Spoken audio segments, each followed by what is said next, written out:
The accomplishments of African-American police officers who laid their lives on the line to protect our community. A panel discussion is being held right now in recognition of Black History Month. It's at the Quality Life Center in Fort Myers. Wink News anchor Annette Montgomery joins us in the studio now. Annette, you spoke with a member of this panel today. Yeah, Chris and Lois, I did. Charles Barnes, he's now the chairperson for the Lee County Black History Society. But back in the day, he was a deputy and then a captain with the Lee County Sheriff's Office. And his father was an officer with Fort Myers Police.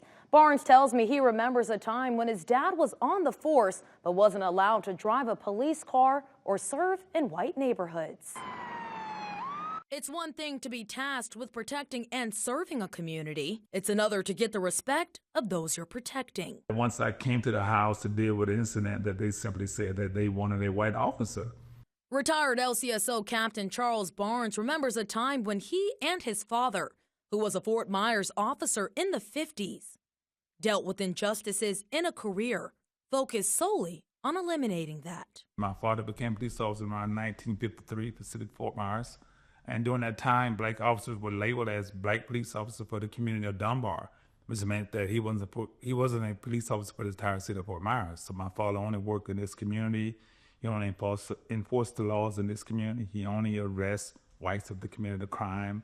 He was denied the same equal pay. He was not given a police car to drive. It's the reason for this Black History Month panel hosted Tuesday at the Quality Life Center, with former and current local African-American law enforcement leaders in the community who can look at the past, their past, with a clear vision for the future.